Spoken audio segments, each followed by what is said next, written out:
Faire la fête, c'est partager un verre entre amis, écouter de la musique, danser, célébrer, déconnecter, se rencontrer.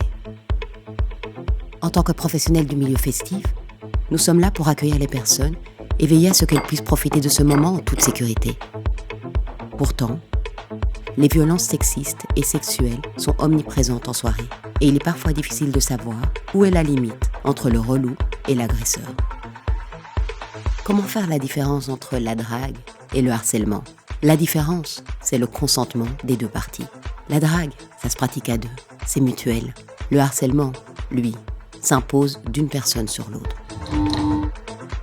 À Bruxelles, 96% de femmes, personnes trans et non-binaires disent avoir été confrontées à des situations de violences sexistes ou sexuelles dans les bars ou boîtes de nuit.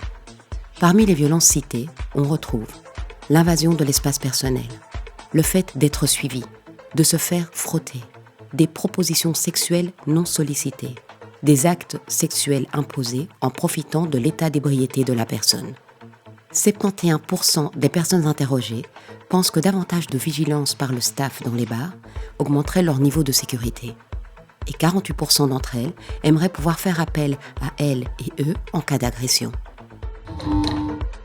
En tant que professionnel de la nuit, comment identifier une situation problématique ? Comment agir s'il y a un doute ?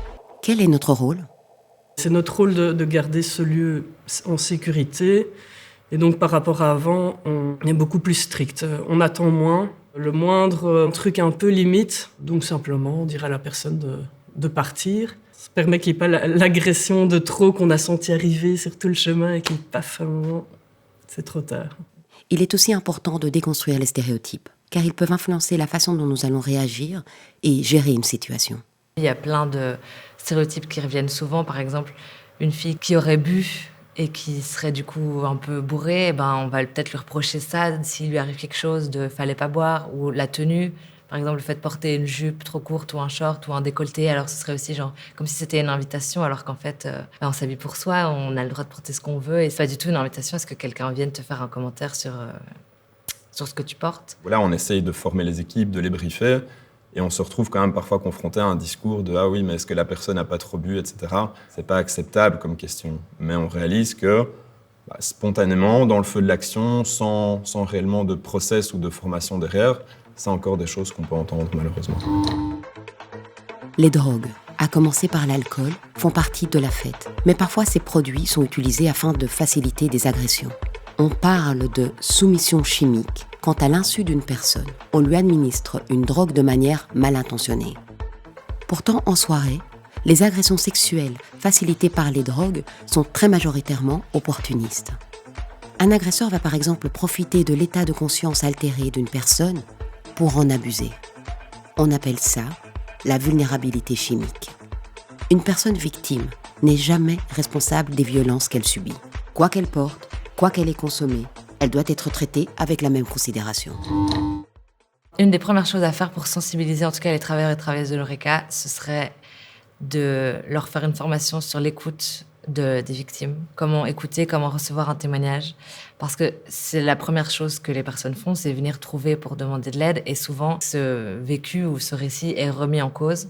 Donc, je pense qu'il y a des choses qu'on peut mettre en place en tant que festival, soirée, bar. Et ça commence peut-être par briefer sa sécurité, les personnes qui travaillent et qui font la sécurité dans l'espace, qu'elles soient présentes sans être trop invasives, mais qu'elles soient là pour, si quelqu'un a un problème, ils ou elles sont là pour aider la personne. En interne, il y a eu un gros travail. On a démarché on a fait beaucoup de recherches sur ce qui était possible de faire, ce qu'on pouvait appliquer, ce qu'on pouvait inculquer à notre personnel pour qu'il soit le plus apte à intervenir si problème il y a. Puis on prend le temps d'expliquer ça à tout le monde.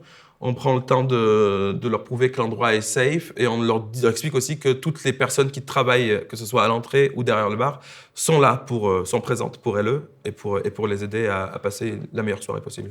Principaux enjeux, oui, c'est d'arriver à rendre ces lieux plus safe. Je crois qu'on n'arrivera jamais à ce que ce soit 100% safe, mais on pourrait déjà essayer d'améliorer les choses, d'être plus attentive à ce que chaque personne puisse s'y sentir au maximum en sécurité. Nous pouvons contribuer à ce que notre public fasse la fête en sécurité en améliorant le cadre que nous leur offrons. Cela passe tout d'abord par une posture bienveillante et non jugeante. Voici quelques recommandations. Former le staff et agents de sécurité à identifier les agressions sexistes, sexuelles, LGBTQI-phobes et racistes. Adopter une charte et veiller à ce qu'elle soit connue de tout le staff. Rendre visibles et explicites ces valeurs et les comportements non tolérés. Mettre en place des protocoles pour des interventions adéquates en cas d'agression ou de harcèlement. Définir les rôles de chacun et chacune en interne, ainsi que les relais vers les services compétents. Si possible, avoir une ou plusieurs personnes ressources facilement identifiables et une zone au calme pour mettre à l'abri la victime potentielle.